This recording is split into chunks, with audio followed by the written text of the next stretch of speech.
We study billionaires, and this is episode 66 of the Investors Podcast. Broadcasting from Bel Air, Maryland, this is the Investors Podcast. They'll read the books and summarize the lessons. They'll test the waters and tell you when it's cold. They'll give you actionable investing strategies. Your host, Preston Pish and Stig Broderson. Hey, how's everybody doing out there? This is Preston Pish, and I'm your host for the Investors Podcast. And as usual, I'm accompanied by my co-host, Stig Broderson, out in Denmark.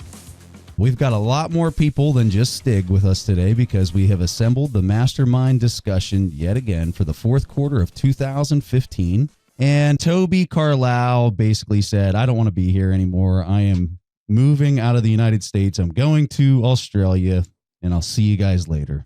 Not really, but Toby is on vacation in Australia, so he wasn't able to make it today. So we have a special guest that's joining us. And I was really excited to bring this gentleman on the show with us because James Meirowsky is his name. And James is a member of our forum, the WarrenBuffettForum.com. And James, I can't even tell you how much James has helped Stig and I out over the last, 4 or 5 months. So the thing I got to tell you about Stig and I is we are really bad at programming. I mean, like epically bad. We might somewhat understand some of the investing stuff, but when it comes to programming, we are really clueless, let me tell you. So we've been programming our sites in HTML and CSS and like really just straight old school. I think everybody on the planet right now has a WordPress website. We do not. I was very hesitant to change it. So we have Colin, who's helping us out with that piece of it. We bring James into the mix, and he's helping us convert because we used to have this forum. It was called a PHPBB forum. Already I'm lost, and anyone who went to the old forum knew how bad it was, and everyone was always complaining about the layout, everything. So if you've seen our new forum, the reason that we have this new forum and it's so easy to use is because of James. James came along and he's like, I will help you guys out. I will basically convert your old forum over to this new PHP. I mean, I don't even know what I'm talking about, pretty much. He comes rolling in and just totally converts this thing over for us. And we are totally indebted to you, James. Thank you so much. I want to publicly say this in front of our audience. Thank you for helping us out. Oh, hey, Preston. Yeah, thanks. I really appreciate that. That was a very generous introduction. Thanks. I really just wanted to try to help out and, kind of return some of that value that you guys have given to me. And that's one way that I could do that. So thank you.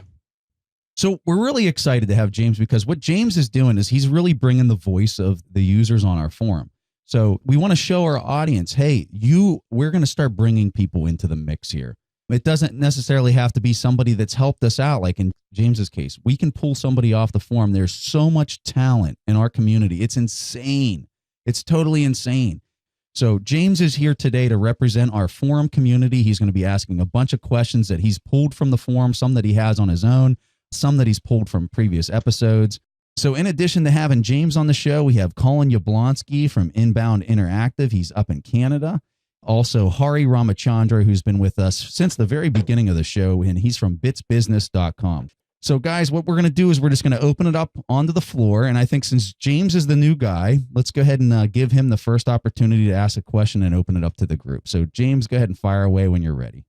Thanks, Preston. So yeah, I'll just start out with my first question. Trace Knippa previously mentioned kind of hedging against inflation by structuring real estate debt in the yen, right? So he would take his real estate property and then kind of basically take a loan out on that property in the yen. This sounds really amazing to me. And I kind of understand the reward or the upside potential of it, but I don't really understand the downside risk very well. What are your guys' thoughts about that? And part two of that question is kind of where on earth do I find a bank to do this at? I really want to respond to this because this is something that I've actually got a lot of emails from people on. First and foremost, I think it's important for us to discuss the context of that idea. So this is really a Kyle Bass play. I don't know if people in our audience are familiar with Kyle Bass, but Kyle Bass was this hedge fund guy out of the 2008-2009 crash.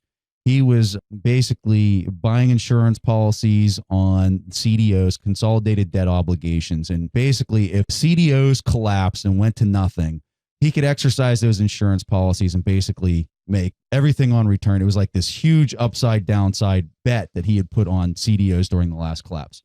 This all came out in Michael Lewis's book, The Big Short. So he was profiled. Kyle Bass was profiled in that book. Kyle Bass, obviously becomes a huge name in the investing community after that amazing play, because I think it turned out to be, Stig might know the number better than me, but I want to say it was like a $600 to $800 million deal for Kyle Bass when he put this play on. It was huge. That number might be messed up, but I think it was a fairly substantial amount of money that he made on that play. So fast forward into like the 2013 timeframe. Kyle Bass is huge on this idea that Japan's going to default on their debt.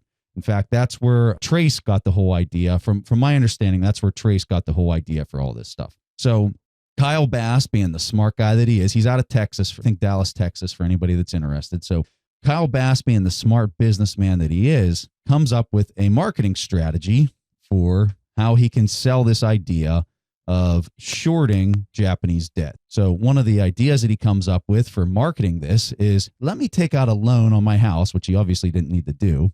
And I'm going to take it out or whatever the property was that he was buying. I'm going to take out this loan. I'm going to denominate it in Japanese yen to prove a point and to really capture a lot of interest and have people talk about this idea.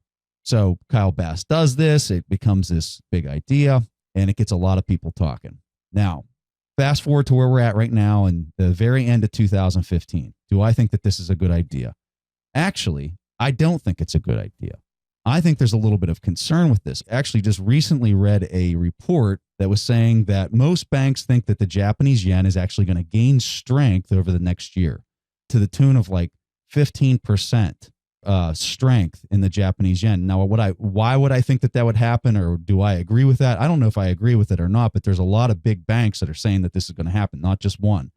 So if I was going to say why I think the Japanese yen could potentially get stronger, it's because maybe this Abenomics is going to have to start winding down. And if they do that based on the deflationary pressures that they have, that's going to make their currency stronger, which is going to hurt their GDP growth, which is going to, stunt their growth even more. And there's going to be a run on Japanese yen, and that's what makes it stronger. So I'm a little concerned about that play. I don't know if that's necessarily a good play or not. So if you're denominating your debt in that, that's not a good thing. I don't know. It's a very contrarian point of view that I have away from Trey. I understand the logic, tenfold. I understand why these guys are saying this and why they think it's going to be bad. And you know what? They might be exactly right, but I'm just really hesitant to even dabble in that. And this goes back to Stig's eloquent response. Just stay away. I don't know what's going to happen. It's in such uncharted waters. Why are we going to even play with this? And I think then you got to run through the rigmarole of trying to nominate all your debt through some bank that's going to do this. I mean, it just sounds like a really big headache to me. But I'm curious to hear what other people think about it.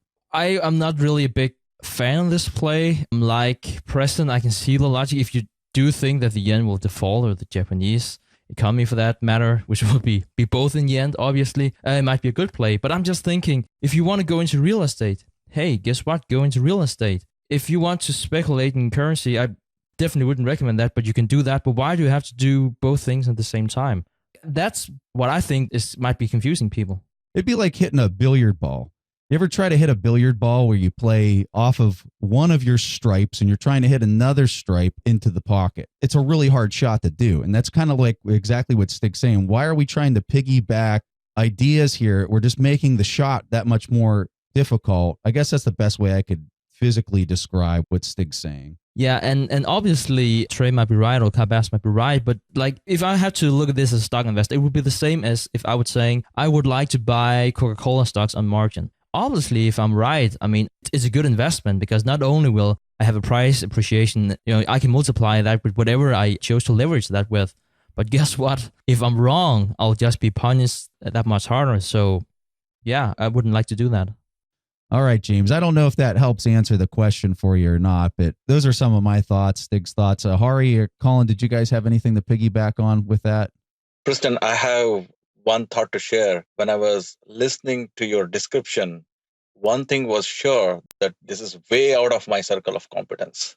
So it's probably out of mine too, so don't worry. Yeah, so I think 3/4 of what you said just went on top of my head. So I will just watch and educate myself, but I'm going to stay away. Yeah, and I would say the exact same thing. I mean, I've talked a little bit on previous mastermind meetings or groups about hedging the Canadian dollar relative to the US dollar. So I've done a little bit of that and investigated it a little bit. But in terms of leveraging myself and potentially buying real estate to effectively short a currency, it's not something that I would have a lot of experience in. Yeah, it's very difficult. And I think that Stig had a great description of trying to do two things at once. So, hey, Hari, go ahead and go with the next question. I want to hear what you got.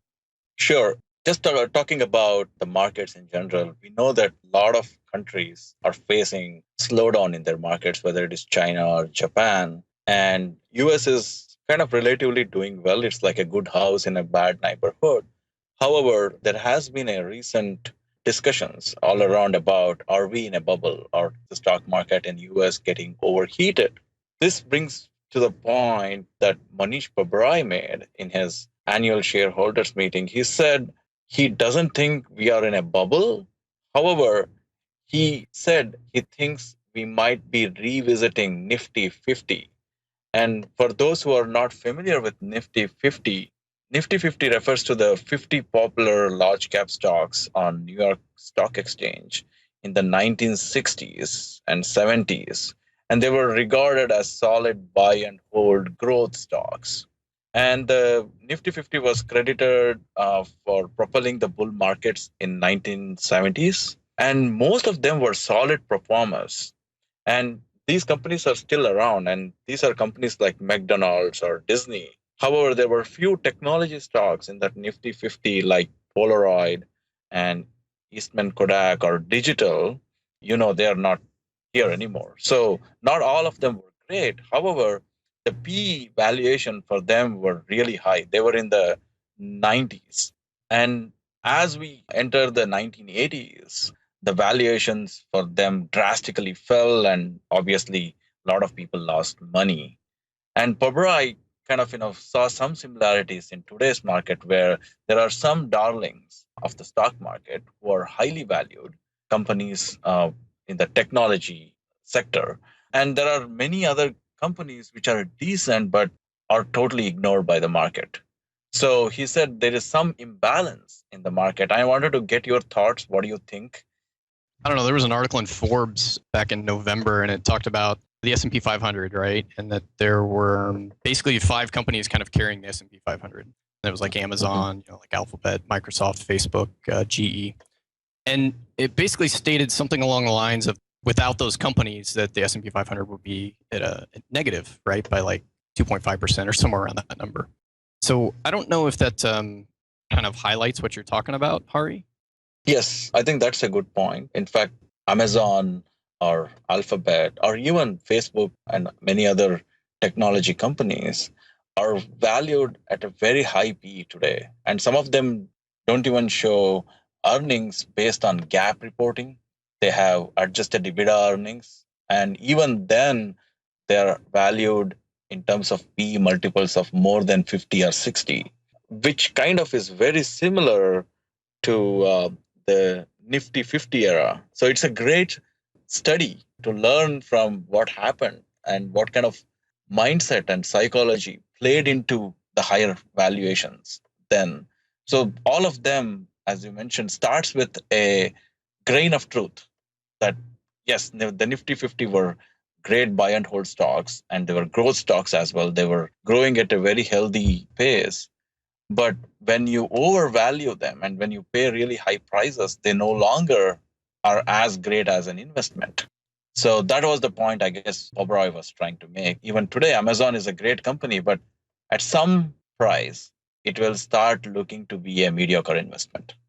So, Hari, I want to throw out there, because I've studied the PE ratios over the last 75 years. And I'll be honest with you, from like the 1960 to 1980 time frame, somewhere in there, I don't really remember the PE ratios ever getting to the levels that they're at today, assuming that you're using like a Shiller PE ratio.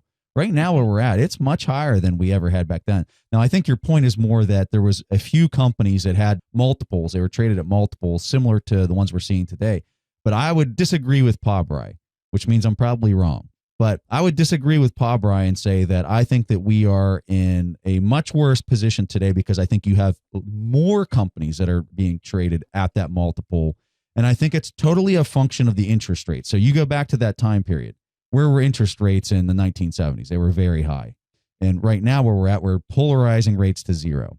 So when you do that and you look at the corresponding market price that is associated with those interest rates, it's very hard to get a high market price on equities when you got interest rates over 10%. It's just a fact because they're totally correlated to each other. There's this back and forth, there's this flow of capital between fixed income and equities that occurs. So when you drop rates down to zero, you're going to see those prices in equities shoot up because people were doing that comparison. People were saying, let's go back to 2008, 2009 as a perfect example. If you go back then, what were PEs at? 10, a PE of 10. So that means you're going to get a 10% return if you invest at that level, assuming that their earnings remain constant. So as an investor, that's a no-brainer decision for somebody that's allocating a lot of capital. They're like, hey, I could get a 10% return in equities, or I could go to the fixed income side and get 2%. Where are they going to go? Well, they're going to start funneling all their money into equities. And so that's why you saw the price in equities just build and build and build until these are coming between fixed income and equities or stocks. They're coming at parity with each other.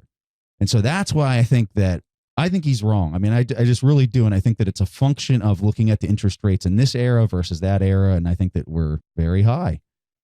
Yeah, I want to hear from James and Colin because like you guys, you really know things about technology, as you heard in the beginning, contrary to Preston and I. So you actually, this might be within your circle of competence. So are you guys invested in technology stocks right now and why not? So no, I tend to stay away from technology stocks, even though I work in technology. And maybe it's a function of just seeing what the inner workings of the businesses look like. When I invest in companies, they tend to be standard traditional companies. So, a Berkshire Hathaway, or on the private side in local businesses that I can either finance myself or purchase myself. But no, I tend to stay away from technology stocks like they're a plague. Yeah, I kind of agree with what Colin said. I'm not in any of these companies at the moment. I think technology companies are, within my circle of competence, but I think that the way that they generate revenues is significantly different, right? So yeah, I don't currently invest in anything, but I'm also kind of a bear right now. So Hari, I just want to ask you a question because you're out there in Silicon Valley. So I think that you would have a better beat on this, but I'm reading articles. I'm looking at one right now from the Wall Street Journal, and the title of it is Venture Capitalists Sound Alarm on Startup Investing. And this is a very recent article. And there's tons of these articles out there through Bloomberg, Wall Street Journal, where they're basically saying, and you're seeing billionaires saying it too, that out in Silicon Valley, they're unicorns is the term that they like to continue to use in the financial news. Another unicorn. And what they're referring to is just these insane market prices and multiples that people are paying for top line revenue for a company that's not even profitable. So first question I got for you, are you seeing some of that starting to dry up or tighten out there in Silicon Valley? And I guess I'm just curious if you're hearing any like horror stories of how much harder it is for startups to basically capture money from venture capitalists out there. That's a great question, Preston. And that is something that is on my mind from past couple of months. And you brought up a very good point. In Silicon Valley today, unicorns are like ponies. You can find them everywhere. So they are no longer unicorns. And the valuations are also reaching really published territory. Like Uber today is around $63 to $65 billion valuation, even before it has even gone public. However, there are people sounding alarm, and you're right. And now I see that the valley is split into two camps. You might have heard about the famous argument between Mark Cuban and Mark Andreessen on their blogs about bubble in the valley, and how Mark Cuban thought that the private equity, there is a bubble, and Mark Andreessen argued that he doesn't think so. In fact, he thinks that it is still fairly valued or maybe undervalued. So there is definitely kind of an ideological argument going on. But what I see on the ground is that reality is slowly sinking in for a couple of reasons. Number one, when some of these unicorns like Box went public, they had to actually downvalue their initial public offering compared to how they were valued in private equity. So there is definitely a bubble in the private equity. So those are the signs. And also another thing I'm seeing is there is a slowdown, even though it's very slight, in the real estate market in the valley. So the bidding wars have reduced. The number of bids that houses on sale used to get are slowly coming down. So all this indicates on the ground that there is some cooling off going on. Whether it will be gradual or will the bubble burst all of a sudden, it's hard to say. So I want to bring up a topic that I am really paying a lot of attention to and that I'm actually putting money into. And I think this is going to surprise a lot of people, and I'm going to throw this idea out there. In fact, I just sent this out in the newsletter last night to all of our listeners. For the people that are subscribed on our newsletter, I send out how I'm seeing the current market. Sometimes I even throw out some of the stock picks that I'm actually purchasing. And last night I did that, and it's a very odd one and not one that I guess I would have seen myself doing a few years back. And that's because it was a short position. And for anybody out there, I'm not really necessarily recommending it for the audience. I'm just saying that this is something that I'm doing and I want to talk about it. And if it ends up being a mistake, I want to talk about it on the show so we can just, everyone can learn through my mistake potentially. So here's the idea. I think that the high yield bond market is a disaster. I think that this thing's just getting warmed up and I think it's going to be disastrous. My personal opinion. I'm sure you could find some people out there that might argue in the opposite direction, but from what I can see right now, you have a major out of balance supply and demand of buying and selling that's happening in this market right now. From I'd say 2011 through 2000, even up to 2014, you had tons of people buying into this market because they were chasing yield. You couldn't find yield anywhere. So what happened is you had a lot of people that go into the high yield bond market because they're able to pull out a 7 or 8% return by being in it. And now you're starting to see a lot of people sell out of that market because you're starting to see the defaults go up, which Stig and I have been talking about defaults increasing in the industry across the board. I mean, we were talking more specifically in the energy sector, but just across the board, we've been saying that these defaults are going to continue to go up, and they have. And so as that continues to happen, you're seeing more and more people say, hey, you know what? I don't want to be that guy that's holding on to this high yield bond. And when we say high yield bond, junk bond, same thing. It's a borrower with a very good chance of default. That's what we're talking about here. So you're seeing a lot of people say, I don't want to hold this stuff. Well, here's the impact of that. So when you have an influx of people that are selling out of the high yield bond market, what happens is that pushes up the yield. Okay, so as yield goes higher, and now these companies that are defaulting need to borrow again, guess what? They're not getting the bonds at 7%. Now they've got to go and they've got to issue these things at 10% or 13%, or where they're at right now, which is 17%. Okay, and so my personal opinion, and I might be completely wrong, but my personal opinion is one of the leading indicators that you've basically hit the top of a credit expansion cycle is when you start to see the high yield bonds or the junk bonds start to really, the yield on those really start to take off, and you see a lot of people selling out of them.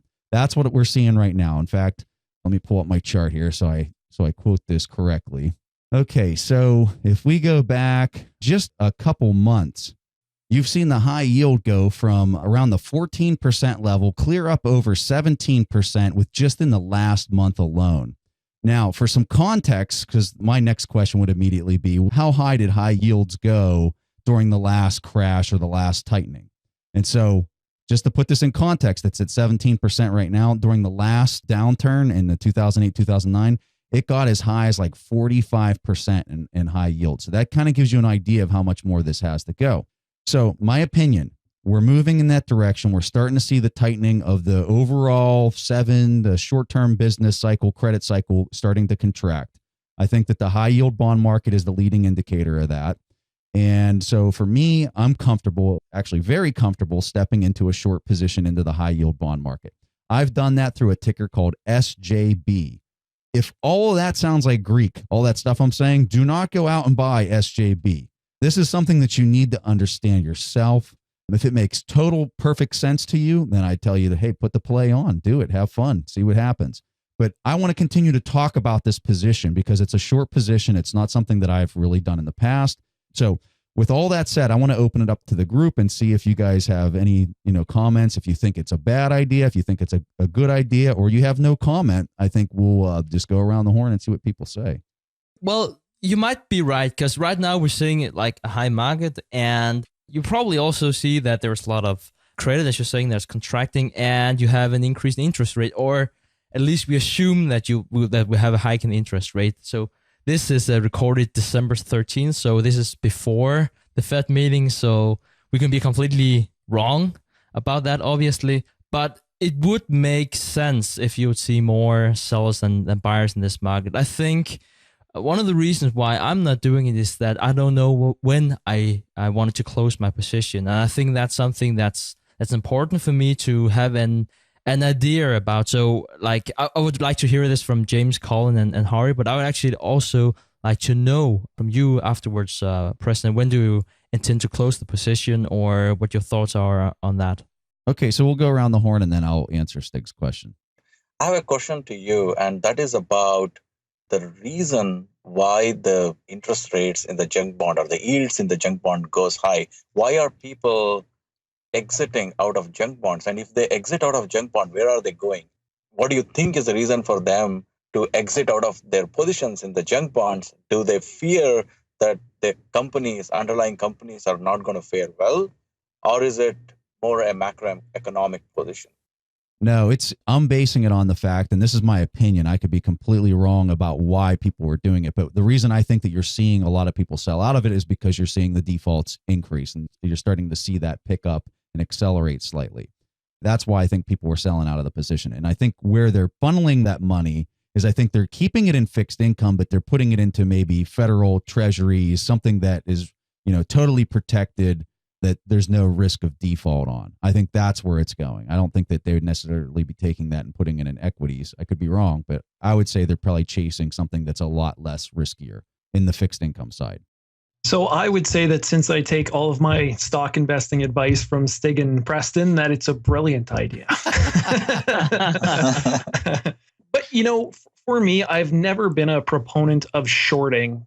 You're betting against a company, you're betting against a stock, you're betting against a bond. And for me, that's always been an uncomfortable position to take, just in terms of how I approach investing. So for me, I'm much more prone to invest in a small business or something within my own company. Before James goes, I want to comment on Colin's response because I like what you just said. Anyone that's gone through the videos that I put up on Buffett's books, I highly promote people to invest and not speculate. But, I have to admit, like, the position is really quite speculative, because what is it that I'm investing in? Am I investing in a business? No, I'm not. Am I investing in giving some people lending money so that they can be productive with it? No, I'm not doing that either. In fact, I'm doing the opposite of that. And so is that right? I think you could get into a big, long discussion on that. Is this trading instead of investing? I think you could maybe say it is trading. I'm just wrestling with the idea myself, to be quite honest with you, but I want to be fully open and honest with the community and tell them what I'm doing. But whenever I look at this, from my vantage point, I say, hey, there's going to be more defaults. The dollar's getting stronger. The Fed's potentially going to raise rates, which is only going to amplify this. And so what I'm putting a position on is that I think defaults are going to continue to increase, which is going to result in more selling. And if that's a position that I could make money on, I guess I'm exercising that and I'm going after it. So far, and I think this is good for context, is I got into this position kind of near the beginning of December, probably like December 5th. I want to say the position is up like 5 or 10% from where I bought in at during that time frame already. And so I'll continue to update people on this, every other episode or whatever as things develop, and we'll see what happens. But so, President, when do you want to close this position? So you're saying, okay, it's up 5 or 10%. So how do you evaluate the position? Is it like, hey, I want that to go up by, say, 50%? Or is it like, what's the interest? Or how do you evaluate that? So my exit strategy is pretty simple, and it's based off of historical results, and that has nothing to do with saying that this is how it's going to play out next time. But when you look at those defaults from the last 2007, which that might be more dramatic than this tightening cycle or whatnot, but when you look at when it peaked, when you got a 47% yield in high yield bonds, that happened right around the time where you were at a stock market bottom. So my other opinion would be that I might see similar yields in that market that would be similar to where it was at last time. So if it's at 17% right now and last time it went to 47%, I would say there's a lot of margin left for that to continue to grow and to turn into even a better position than where it's already at. So that's kind of how I'm basing it. I'm also looking at the volume on the equity market. What I think whenever that volume on the equity market would spike and you're really seeing a lot of people start to buy back into the equity market, that might be a good spot for me to really kind of move out of the position. So for me, it's kind of like a long play because I don't know when the market's going to melt down. I have no idea when that's going to happen. I mean, it could be a year from now. I don't know. But I do feel that based on all the charts I'm looking at and all the things I've been researching, I think that we are in a position right now where we are starting to contract and tighten the money supply, which means I think defaults are going to go up. The first place that's going to happen is in the high yield market, and that's why I think it's a good play. But I don't plan on moving out of it anytime soon. I can tell you that. It's not like I'm going to sell out of this in 2 weeks from now. Okay, so the question that I wanted to ask you today and the topic I wanted to discuss is nano cap stocks. So these are stocks that would typically be classified, or not even stocks, sorry, but private equities or private companies that are typically classified as companies that have somewhere between $2 and $20 million in annual revenue. Now, what was interesting is that I read a report that was published a few years ago that said by 2022 in Canada that a lot of the baby boomer businesses, which will contribute at that point in time about $3.7 trillion to the Canadian economy, these businesses will be looking to trade hands. And in total, there were about 550,000 of them. So the thing that was interesting is that they're discussing what's called the nano gap, the fact that there's not enough private equity in people purchasing these companies available to accommodate for that, $3.7 trillion worth of businesses that are going to be on the market. And so it seemed like an opportunity, and I was hoping to collect the feedback from the group just as to what your thoughts are on these smaller businesses, knowing that they potentially tend to be higher risk, but they also tend to trade at a relatively low PE ratio. This is actually something that Colin and I have been discussing outside of the forum and outside of the Mastermind meetings.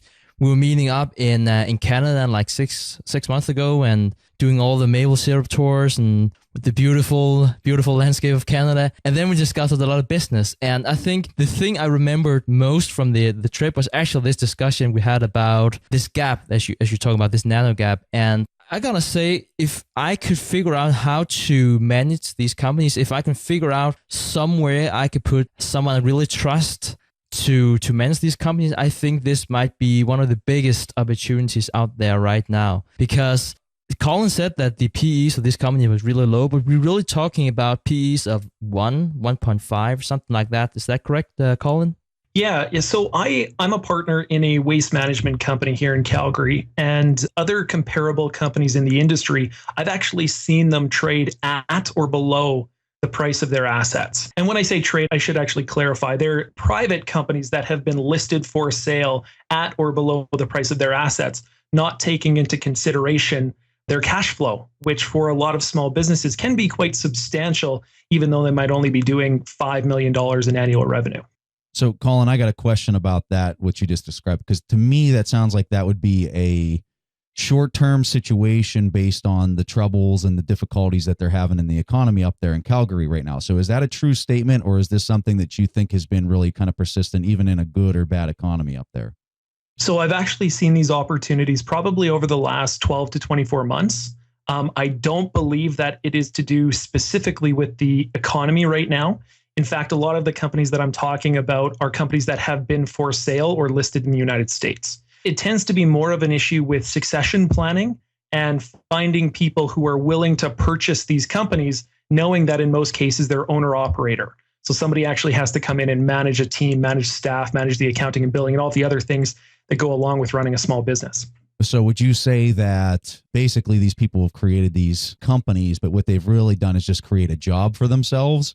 And as you remove that person who's basically running it, managing it, and giving themselves a salary, if you have to replace that person, and it wouldn't be yourself because you're just going to sit there as the owner, you're going to hire somebody into that role, maybe the earnings at the bottom of that or the net income at the bottom of that is really kind of minuscule and not worth the risk. Would you say that that's a true statement? Because that's what I would expect. Yeah, it's very close in some situations to, if you were to replace the owner of the company, is the cash flow going to be, substantial enough to warrant your investment of time? So I think that's what you got to ask yourself, because if you start skimping on that salary, so let's say you don't get somebody who's really strong to step in and run this small business, and because that's your margin, is how much you pay him versus you pay some guy who's not trustworthy, whatever that delta is, that's your margin that you're playing with. And so do you want the headaches with a bigger margin, or do you pay somebody who can manage it and you really don't make all that much money and you're potentially assuming risk if somebody got hurt while they're, in the John or whatever it is, you're assuming risk there. You know what I mean? So I think it'd be a case by case kind of thing, but that would be really kind of at the heart of the calculation as you're trying to figure out if it would be something that's worth your time. I think the potential of what you described here, Colin, I think that's huge. I think it's very difficult. So one thing is the whole management system, as we discussed. The other thing is, how do you read the financial statements? So I'm not really saying that the financial statements are necessarily manipulated, but they are regulated differently. So the way that you would regulate the financial statements for a listed company, a huge listed company, would be very different than what you see whenever they might send you the financial statements. And it might be tempting to say, okay, so this company is making $600,000 at the bottom. I can buy that for $700,000. Wow, I get a huge return. But there is just so many things that you need to include in that calculation. I think that would be really hard. I also think that if you are capable of doing that, I think your return could be huge. I really, really think you can make a lot more than you can do in the stock market, because as you say, this is really a supply and demand issue. Say you're 68 years old, your son or daughter, perhaps you don't have any kids, they don't want to continue with your waste management company. So what do? Like, who's going to buy that company? You might not want to sell to your competitor in the city. You might be the only one in town. Who has the expertise and who has $700,000 in cash to buy that company? I think that's the tricky thing. Yeah, Stig, you hit a home run with that, because you got to also think about what's the market size for that specific location. It's not an online business, so your market size isn't the world. You're really kind of stuck to your local area of how many people have, $500K or $2 million to buy these tangible assets. Your market size is 4 people, you know what I mean? So that's obviously going to drive the price down, and you're going to have a really low multiple, which is a great thing if you're a buyer in the market. I think the market cap that you talk about, Colin, I think that's really interesting, because say something like $2 million, like there are very, very few people that have $2 million. And if you do have that, you would usually buy something bigger, right? So if you are in like private equity, or if you are a bank, if you're a bank, 2 million is really not that interesting, because this is a case by case thing. You need to put the same energy in a $2 million project that you might do in, say, 100 million. So why would you care about $2 million? But there are very few private investors who have $2 million, and even then they don't have the knowledge, and they're not diversified enough by buying a waste management unit or whatnot when they could be in the stock market. And something that, say, on top of what Stig said, they're not going to want to do something operationally. If you got $2 million, you don't want to have to be dealing with the problems and the issues of running an operational subsidiary. So That's the other piece of it too. But I mean, you're young, you're going to kill it. So I say you have at it, baby.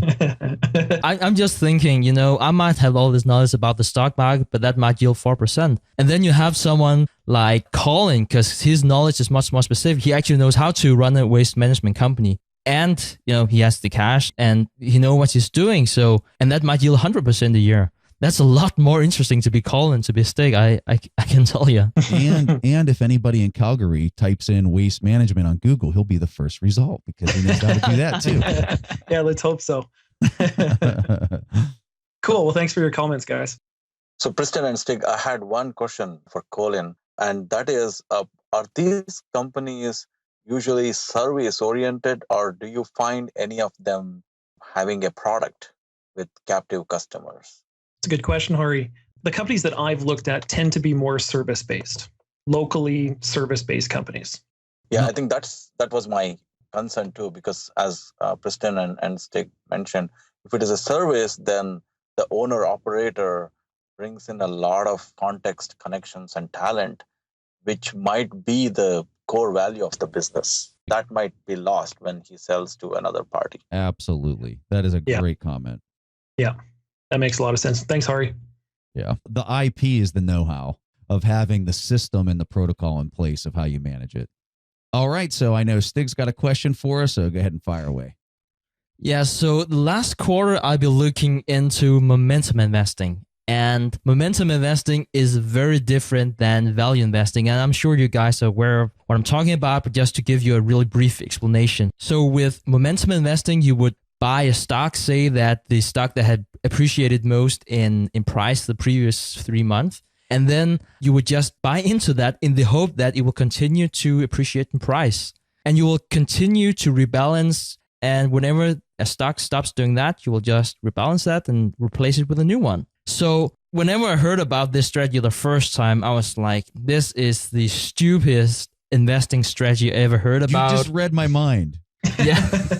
I was like, this is like technical analysis. It doesn't make any sense. It was data mining, whatever. But then I was speaking to Toby, which unfortunately couldn't be here today. And he was like, Stick, I think momentum investing is something you should really be open to. And I think that sometimes it might be even performing even better than value investing. And I was like, if Toby thinks it's an interesting idea, I'm not saying I will just go invest my whole portfolio into the strategy, but like if someone like Toby says that I should take a closer look at it, I should probably do so. And it seems like, I think the data I have is from 64 up to 2014. It seems like this strategy has really outperformed the market. It's actually outperformed the market more than value investing. And that was something I was so surprised about. So I would just like to hear your guys' take on momentum investing. Is that something that you would consider buying into, and why and why not? If Toby was here, I'd say that's a great idea, Toby. But since he's not here today, Toby, that's a horrible idea. So Stig, I have a question. This is Hari. What is the average holding period in the strategy? And when you're talking about performance, are you considering after-tax returns or before? Yeah, so that's a really great question. So you would rebalance every month. So one thing that you need to be aware of is that you have to pay a lot of cost doing that. Obviously, probably the most efficient way to do this would be using an ETF, because then it's more tax efficient. You don't have to pay tax whenever you're balancing. You only have to pay tax if you sell your ETF. But it's a great question, Hari. And the numbers I've seen is that you should probably add between 2 and 3% in extra cost if you're using momentum strategy. But even so, it seems to be outperforming value investing, at least in the data I have been looking at. And I do want to say some of the data I've been looking at, they're also selling a product which is very reliable. Momentum investing, which is very surprising. But I just want your guys' take on the strategy. So I just want to walk through my thought process as I'd be going through this. So let's say I have a company that I really like that I think would be a great momentum pick. And let's just call it Company X. So I buy this. And so the strategy is I buy it as it's trending up, and I continue to hold it as it's trending up. So let's just say it's after the first week, it's gone up, it's up 10%, and then it has a 3% downturn. Is the trend dead at that point? Do I sell or do I buy more because the trend is going where? I think that's my question. It's like, how do you know when the trend's done? How do you know? I just don't like it. For me, it doesn't make a lot of sense. And I know people are going to say, well, you look at the 60-day moving average, the 90-day moving average, and the 120. And when you start seeing them go inverted, the trend is dead. And maybe that's the strategy. But for me, I know I'd be an emotional mess looking at something that I can't take a long position in that, is based on something that I expect a trend to go for a very long period of time. So I don't know. I want to hear what James has to say. Yeah, tacking on to what Preston just said, Stig, is determining, I don't know what your exit strategy is, but how automated is the strategy, right? And does that plan to alleviate or address Preston's concern? Yeah, so it's really automated. You don't look at the company. You're not looking at, is there any competitive advantage or anything? You look at whatever stock that appreciated most over a given time period. So like 1 month, it might be stock X, and the next month it will be stock Y, and you don't look at the intrinsic value at all. So as I understand it, you're basically holding a basket of these momentum stocks, right, for X period of time, right? Say 30 days. And then you're selling everything, right? The good and the bad, completely buying a fresh new batch every 30 days. Is that correct? Yeah. And I think that's also some of the things that I'm struggling with. That's probably because I'm set in my ways about value investing. But I really like the idea of buying $1 for 50 cents, right? So I would be buying, say, Berkshire Hathaway. great competitive advantage and I would buy that cheap. And I would say, it might be down 6% tomorrow, but I don't care about that. It's still undervalued. I know over time it will appreciate and convert to the intrinsic value. And then there's a moat that I understand about this company. I think I just feel more comfortable about that. And I think that leads back to what Preston said before, like how much stress can you handle? I think the problem I would have with momentum stocks is that I wouldn't know what to own. Like I would own a calculator. It might be a great calculator that I own, but I would have no clue what it is what's really in my portfolio. And I think to have a strategy using momentum strategy, I think I need to redefine my paradigm of investing. I think you guys had Patrick O'Shaughnessy on the show not too long ago too, right? And one of his major comments was saying that, hey, whatever strategy you land on, right, you really have to stick with it, right? For not just a short period of time, but for years, right? To really truly see it play out. And then, he was also talking, I don't remember what the ratio was, right? Yeah, it was 70% value and 30% momentum. Okay. And Stig, sorry, just a quick question, but what's driving the momentum in these stocks? Is it publicity and PR associated with the stock? Like what's pushing it higher over that 30-day period? Is that people feel comfortable about buying a stock that is increasing in price. And there is a new stock every month or a bundle of new stocks every month increase in price, and that's what people like, and you'll just rebalance. I just want to highlight to the audience that Stig has the biggest smirk on his face as he just said that. No, well, it's just like, I'm speaking to these like brilliant people. James mentioned Patrick O'Shaughnessy before, Toby Carlyle. I've spoken to Wes Gray about this. Like 3 people I really respect, 3 people that comes from a background in hardcore value investing. So, I mean, it's not your average Joe stock investor. These guys really know what they're talking about. And all 3 of them saying, Stig, you should look into momentum investing and really understand what is driving this, and there might be something for you. And I'm just inspired. I haven't made any decision. I'm just inspired. I really do appreciate this conversation because I think this is a good conversation. And I think that Dr. Gray is an extremely intelligent person, and some of his research is fantastic. And same with Toby. These guys they are brilliant. These guys are the leading guys in the industry as far as I'm concerned. But there's something I want to highlight with this whole discussion that came out. I forget who we were talking to. I think it was Patrick O'Shaughnessy who said this. He said that this strategy works best when you're pretty much kind of at the top of the market cycle and you're seeing value not working so well. And that's whenever you're seeing this momentum strategy work really well. But he said it works the worst when you're coming out of that, when you're seeing it during the tightening phase and you're seeing the value approach really perform the best. That's when you see momentum strategy working the best. I think that trigger between those 2 points in time almost happened instantaneously. Like that happens over like a 1 week period. So if you're implementing this strategy, you could get caught with your pants down and you're just kind of screwed because now you're going from the thing that's giving you the best result to something that's giving you the worst result. And it's happening in such a short duration of time. So that's where I'm really hesitant to just jump into this. But I do find it absolutely fascinating. I think that the back testing would be something that I'd have to really kind of see firsthand a whole lot more to see how they're executing it. I got Wes's new book, the Do-It-Yourself Investor's Guide that he wrote. And I haven't had a chance to read it yet, but I've been flipping through it. And I'll tell you, I am so impressed with Wes Gray. That guy knows what he's talking about. It's phenomenal. Yeah, and what I think is really interesting reading his book is that he's saying, well, you might consider having a 50% value investing and 50% momentum stock. Because as Preston is saying, one strategy is better when it's bull and another strategy is better when it's bear. And if you don't know where you are, you can always just rebalance to 50% every now and then, and you're done. Like, again, so he would actually argue that even though it might seem like you're under a lot of stress, if you have momentum stocks, you might not be because you don't think about it. You just rebalance to that 50% without thinking about where the market is going to go. And, something that I think would be an interesting thing to research. So he was talking about how sometimes this momentum strategy works better than value and vice versa. I bet you if you go back and you look at the credit cycle and you would line up, look at an XY graph, I bet you 70% of the time, which is the number that he suggested to use a value-based strategy, I bet you when you look at that credit cycle, 70% of the time is in that window where you've got credit expanding and not contracting. You've got about 70% of that time is where that's happening. That's probably why the value works best there.